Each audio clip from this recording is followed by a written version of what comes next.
Welcome to vision JRF. My name is Mohammad Sadiq. आपको मालूम है कि रिसर्च एप्टीट्यूड की जो है सीरीज चल रही है। तो आइए इस सीरीज का पार्ट 3 जो है हम डिस्कस करते हैं। चलिए, क्वेश्चन नंबर है 18। क्या है?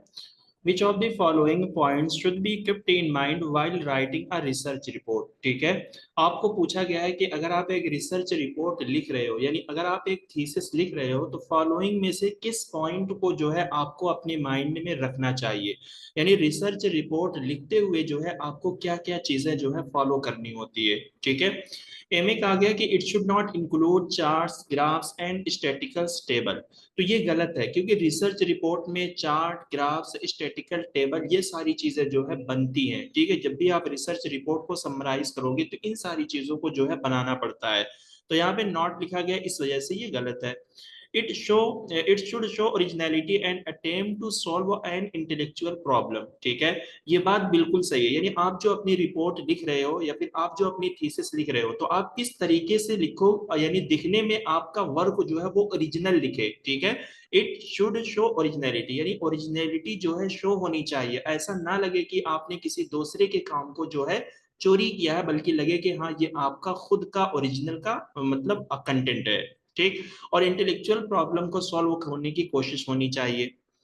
It must use abstract terminology and technical jargon to add complexity. ये चीज जो है गलत। जार्गन का मतलब होता है ऐसे वर्ड जिसके दो माना इस्तेमाल होते हैं, यानी जो दो मीनिंग के लिए यूज होता है, ऐसे वर्ड को हम जार्गन बोलते हैं। अब्स्ट्रैक्ट टर्मिनोलॉजी यानी ऐसे टर्मिनोलॉजी या ऐसे वर्ड को आप यूज कर रहे हो जो बहुत सारे लोग उसको पढ़ नहीं पा रहे हैं, समझ नहीं पा रहे हैं, या उसकी एग्जैक्ट मीनिंग क्या होती है उस चीज को वो निकाल नहीं पा रहे हैं। तो हमें ऐसी लैंग्वेज को नहीं यूज करना है, ना ही हमें जार्गन वाले वर्ड यूज करना है जिसकी वजह से हमारे थीसिस के अंदर जो है कम्प्लेक्सिटी जो है बढ़ जाए, पेचीदगी जो है बढ़ जाए। It should present logical analysis of subject matter. Subject matter means हमारी जो टॉपिक है, हमारी जो स्टडी है, जो एरिया है, उसका हमें लॉजिकल वे में एनालिसिस भी प्रेजेंट करना है। ठीक है, तो यह चीज जो है हमें अपने माइंड में रखनी चाहिए। तो option 4 is the correct answer. Question सारे विजिबल थे, बहुत ही पॉजिटिव वे में ये क्वेश्चन पूछा गया है। तो रिसर्च एप्टीट्यूड के अगर आपने ज्यादा से ज्यादा जो है क्वेश्चन की प्रैक्टिस की होगी, तो ये इसका आंसर आप आसानी से दे सकते हो। चलिए, क्वेश्चन नंबर है 19। Put the following in the correct order for writing the body of a research paper. देखिए, अगर आप एक रिसर्च पेपर लिखते हो ना, तो उसका जो लिखने का एक सीक्वेंस होता है। यानी सबसे पहले आप किस चैप्टर को तरतीब दोगे, कि कौन सा चैप्टर आप बनाओगे, क्या बनाओगे, क्या बनाओगे, इस तरीके से जो हमारा चैप्टराइज सिस्टम होता है रिसर्च के अंदर, उसकी बॉडी को आपको करेक्ट ऑर्डर में बताना है। देखिए, सबसे पहली बात अगर आप यहाँ पे देख लो, जो हमारा कंक्लूजन होता है, ठीक है, वो रिसर्चर जो है सबसे लास्ट में निकालता है। क्यों? सब रिजल्ट के बाद ही हमारा कंक्लूजन निकलता है। तो ऑप्शन 1 ही ऐसा ऑप्शन है जो सबसे लास्ट में सी है, तो इसलिए ऑप्शन ए सही है। देखिए, सबसे पहले हमारा क्या बनेगा? अब्स्ट्रैक्ट बनेगा। अब्स्ट्रैक्ट का मतलब होता है समरी, यानी एक तरीके से आप बोल सकते हो कि खुलासा होता है आपने अपने पूरे रिसर्च के अंदर क्या काम किया है, क्या चैप्टर बनाया, उसके अंदर क्या कंटेंट आपने लिखे हैं, उसको मुख्तसर करके जो है आप अब्स्ट्रैक्ट का एक चैप्टर बनाते हो, उसमें आप लिख देते हो।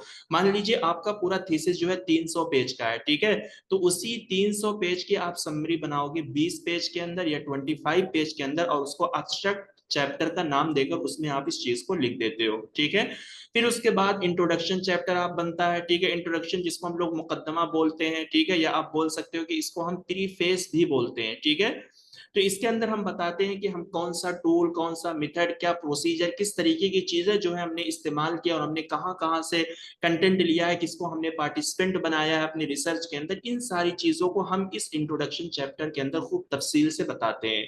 प्रोसीजर भी आपका इसी का पार्ट है। तो इंट्रोडक्शन के बाद प्रोसीजर आएगा, फिर उसके बाद रिजल्ट, फिर फाइनल आपका जो है कंक्लूजन आता है। चलिए, under which type of communication house journal fall. House journal, journals हो, आपके जो मैगजीन होते हैं, हाउस जर्नल। ठीक है, देखिए अगर आप समझो, जर्नल्स जो होते हैं वो आपके रिटन फॉर्म में होते हैं, ठीक है, यानी वो लिखे हुए फॉर्म में होते हैं, इसलिए ये आपका रिटन कम्युनिकेशन के अंदर आएगा। हाउस जर्नल से मुराद जो है, यानी जर्नल्स को पब्लिश करने वाले जो ऑर्गेनाइजेशन होते हैं, जो पब्लिशर्स होते हैं, जो इंस्टीट्यूशन होते हैं, जो हमारे जर्नल्स को क्या करते हैं, पब्लिश करते हैं। ठीक है, उसी को हम हाउस जर्नल्स बोलते हैं, और इससे मुराद हमारे वही सारे जर्नल्स हैं जिनमें हम अपने आर्टिकल्स को क्या करते हैं, पब्लिश करवाते हैं। चलिए, क्वेश्चन नंबर है 21। कह रहे हैं कि if a researcher decide to have a control in a placebo design he should have how many groups. कह रहे हैं कि अगर एक रिसर्चर जो है एक प्लेसेबो डिजाइन के अंदर जो एक कंट्रोल ग्रुप रखने का फैसला करता है तो कितने ग्रुप जो है होने चाहिए। सबसे पहले आपको समझना है कि प्लेसेबो क्या होता है। देखिए एक्सपेरिमेंटल डिजाइन के अंदर हमारे पास तीन ग्रुप होते हैं। एक होता है हमारे पास एक्सपेरिमेंटल ग्रुप, ठीक है, यानी ये वही ग्रुप होता है जिसको हम हकीकत में क्या करते हैं, ट्रीट करते हैं, यानी इसको हम हकीकत में क्या करते हैं, एक्सपेरिमेंट करते हैं, इसके अंदर जो है हम ट्रीटमेंट इसको देते हैं, हकीकत में देते हैं, ठीक है, रियली जो है हमारा ट्रीटमेंट इसको दिया जाता है। एक हम बनाते हैं प्लेसेबो ग्रुप। प्लेसेबो ग्रुप हमारा ये वो ग्रुप होता है, या इसको आप डिजाइन बोल सकते हो या ग्रुप बोल सकते हो, जिसको हम ट्रीटमेंट तो देते हैं लेकिन ये हमारा रियलिटी में ट्रीटमेंट नहीं होता, यानी आप बोल सकते हो कि ये अनरियल होता है। ये देखने में तो लगेगा कि आपने ट्रीटमेंट दिया है लेकिन ये हमारा अनरियल ट्रीटमेंट होता है, और एक्सपेरिमेंटल ग्रुप के अंदर जो ट्रीटमेंट रिसर्चर देता है वो ट्रीटमेंट बिल्कुल आपका रियल होता है। एक होता है आपका कंट्रोल ग्रुप। तो कंट्रोल ग्रुप ये वो ग्रुप होते हैं जिसको रिसर्चर ट्रीटमेंट नहीं देता, बल्कि इसको ये पूरे स्टडी के अंदर क्या रखता है, फिक्स रखता है, कांस्टेंट रखता है, यानी इसको जो है चेंज नहीं करता। इसके अंदर कुछ भी एक्सपेरिमेंट नहीं करेगा, कुछ भी ट्रीटमेंट नहीं करेगा, कुछ भी रियल या अनरियल वाली बात नहीं होती है, बल्कि इस ग्रुप को शुरू से आखिर तक पूरे स्टडी में ये क्या रखता है, फिक्स रखता है, इसको कुछ भी चेंज नहीं करता। तो कितने ग्रुप होने की जरूरत होनी चाहिए, 3 ग्रुप जो है आपके होने की जरूरत है। चलिए क्वेश्चन नंबर है 22। Which of the following statement could be considered as a valid scientific hypothesis. तो फॉलोइंग में से किस ऑप्शन को जो है एक वैलिड साइंटिफिक हाइपोथेसिस जो है आप कंसीडर करोगे। देखिए वैलिड साइंटिफिक हाइपोथेसिस का मतलब यह है कि हाइपोथेसिस का मतलब ही होता है कि एक अजम्पशन, यानी आपकी हाइपोथेसिस ऐसी होनी चाहिए कि जिसको बाद में आप जाकर टेस्ट कर सकते हो। अब ए में कहा गया कि adult should drink more water, adult को ज्यादा पानी पीना चाहिए, तो इसके अंदर कोई ऐसी लॉजिक है नहीं, यानी कोई ऐसी नई चीज है नहीं कि आप इसको जाकर टेस्ट करोगे, क्योंकि ये सबको मालूम है, सारे डॉक्टर बोलते हैं कि पानी ज्यादा पीना चाहिए, ठीक। फिर इसमें कहा गया cow should be given green fodder, cow को जो है हरा खाना जो है दिया जाना चाहिए, तो ये सबको मालूम है कि काऊ जो है, गाय जो है वो क्या करती है, चारा खाती है, ठीक है, और घास खाती है, घास जो है हरी होती है, ग्रीन फूडर्स आपके होते हैं। चिल्ड्रेन शुड ईट सीरियल्स, ठीक है, यानी इनको भी जो है मतलब अनाज गल्ले दाने जो है बच्चों को खिलाने चाहिए, तो ये सबको मालूम है कि बच्चे ये सारी चीजें खाते हैं। लेकिन अगर आप बी वाला ऑप्शन देखोगे तो इसके अंदर एक लॉजिक पाई जाती है, एक सपोजिशन, एक अजम्पशन पाया जाता है, और जिसको जाकर हम बाद में चेक भी कर सकते हैं। 820 almonds a day decrease the risk of contracting heart disease, ठीक है, कह रहे हैं कि हर दिन 20 बादाम खाने से जो है दिल की बीमारी का जो खतरा है वो कम होता है। तो ये एक आपका साइंटिफिक वैलिड हाइपोथेसिस बन सकता है, आप किसी को भी जो है हर दिन 20 बादाम खिला सकते हो जिनको हार्ट डिसीज की बीमारी है, ठीक है। तो और फिर उस पर आप जांच ले सकते हो, parametric test, non parametric test, researcher के हिसाब से जो है आप उस पर यूज करके उसका टेस्ट ले सकते हो, आपको पता चल जाएगा क्या बादाम खाने से जो है वाकई ये बीमारी कम होती है या नहीं होती है, ठीक है। तो option B is the correct answer. चलिए क्वेश्चन नंबर है 23। Which of the following would apply to qualitative research methodology. तो फॉलोइंग में से कौन सा ऑप्शन ऐसा है जो क्वालिटेटिव रिसर्च मेथडोलॉजी के अंदर आएगा।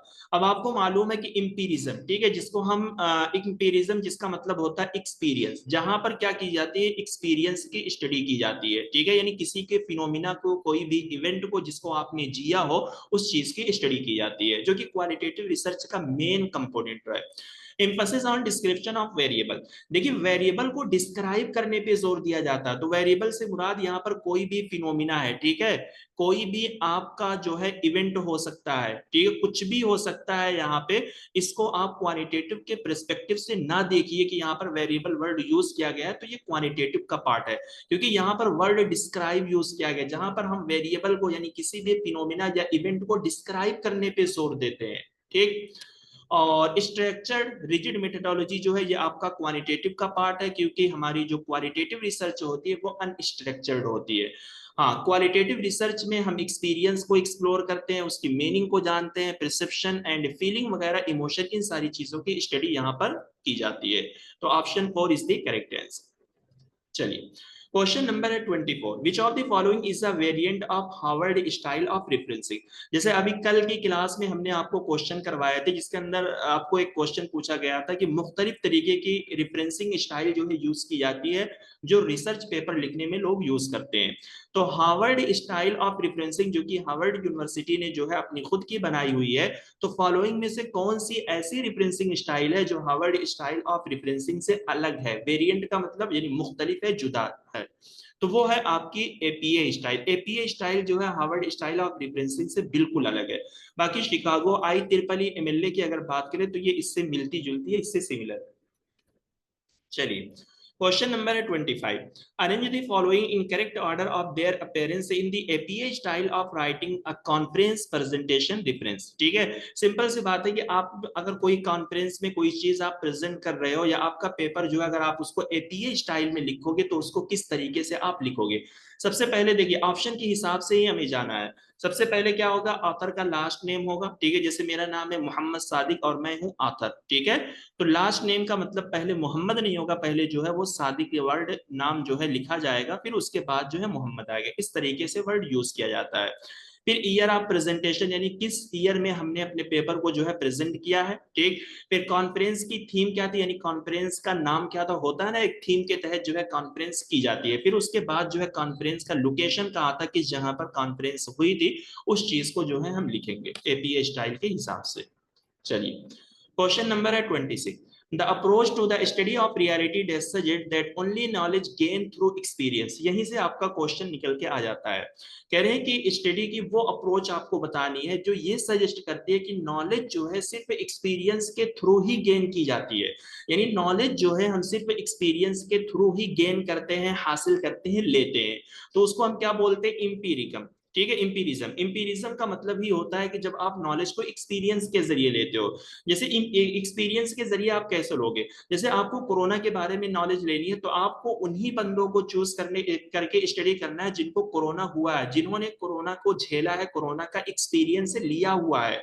तो उनसे आप जाकर पूछोगे कि भाई जब आपको कोरोना हुआ था तो आप किस किस तरीके की बीमारियां या किस किस तरीके की परेशानी जो है आपको आ रही थी, तो वो आपको बताएंगे। और उनके एक्सपीरियंस से जो है आप जो नॉलेज लोगे, जो डेटा का कलेक्शन आप करोगे, वही हो जाएगा आपका इंपीरिकल स्टडी, यानी एक्सपीरियंस के थ्रू आपने नॉलेज को गेन किया है।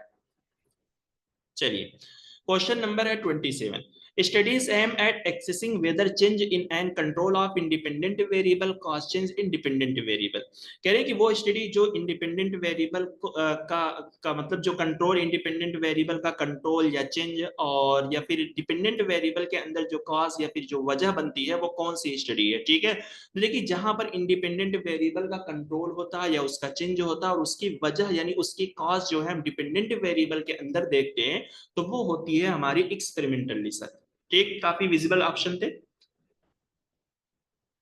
क्वेश्चन नंबर है 28, who among the following advocates applying the method of natural science to the study of social reality and beyond। देखिए यहाँ पे वर्ड यूज किया गया नेचुरल साइंस। अगर सोशल साइंस वर्ड यूज होते तो इसका मतलब होता पोस्ट पॉजिटिविज्म। नेचुरल साइंस का मतलब होता पॉजिटिविज्म। जब नेचुरल साइंस मेथड को यानी नेचुरल साइंस, साइंस ने हमें जो थ्योरी दी है उस थ्योरी को यूज करके हम सोशल रियलिटी और उसके बियॉन्ड यानी उसके आगे की चीजों की हम स्टडी करते हैं, तो वो होता है हमारा पोस्ट पॉजिटिविज्म होता है। ठीक है, सोशल साइंस अगर होगा तो वो होगा पोस्ट पॉजिटिविज्म। ठीक है, क्योंकि पॉजिटिविज्म वाले जो है वो साइंस को मानते हैं, वो सोशल साइंस को नहीं मानते।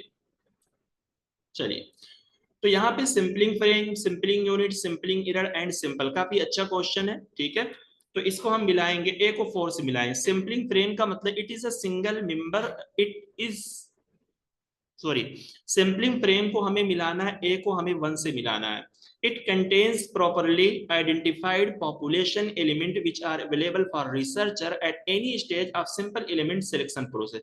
सैम्पलिंग फ्रेम का मतलब होता है कि हमने जिन पॉपुलेशन को आइडेंटिफाई किया है, ठीक है, यानी रिसर्चर जो है अपने रिसर्च स्टेज को देखते हुए, अपने रिसर्च स्टडी को देखते हुए जिन पॉपुलेशन को आइडेंटिफाई करता है और फिर उन्हीं फ्रेम से जो है वो क्या करता है, सैंपल का सिलेक्शन करता है।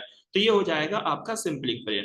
उसके बाद आपका आएगा सिंपल यूनिट। सिंपल यूनिट क्या है? It is a single member of simple. Simple का मान लीजिए आपने ये 5 सिंपल लिया है, ठीक है, और ये आपकी इतनी सारी पॉपुलेशन है, इसके अंदर इतने सारे लोग हैं, इसमें से आपने सिंपल लिया, तो इसका जो ये एक वन हिस्सा, यही आपका हो जाएगा एक सिंपल यूनिट। सिंपलिंग एरर क्या होगा? जब आपका सिंपल जो है, यानी आपने ये जो सिंपल लेकर स्टडी किया है, ये पूरे पॉपुलेशन को सही तरीके से रिप्रेजेंट नहीं कर रहा है, तो ये हो जाएगा सिंपलिंग एरर, ठीक है। It occurs when a simple is not properly representing population characteristic. Simple क्या होता है? It is a single member of simple, ठीक है। इट कंटेन, नहीं नहीं, ये आपका जाएगा D3 से जाएगा, मैं भी काफी आगे पीछे हो रहा हूँ। It contains some element of population, ठीक है, पॉपुलेशन के कुछ एलिमेंट जो होते हैं वो आपके सिंपल कहलाएंगे, ठीक। चलिए, तो आज की क्लास को जो है यहीं पे खत्म करते हैं, ठीक है। वीडियोस अगर आप लोगों को अच्छी लगती है, क्लासेस आपको समझ में आती हैं, ठीक है, तो जरूर आप चैनल को सब्सक्राइब कीजिए, वीडियो को लाइक कीजिए, शेयर कीजिए, because sharing is caring. Exam तक जो है आपकी ये सीरीज आने वाली, और ये सारे आपके लेटेस्ट क्वेश्चन है, तो जरूर मेक श्योर आप इस वीडियो को फॉलो करें, इस सीरीज को फॉलो करें, इससे आपको बहुत फायदा होगा, बहुत सारी चीजें आप लोगों को समझ में आएंगी। चलिए, मिलते हैं नेक्स्ट वीडियो में। थैंक यू सो मच, तब तक के लिए बाय।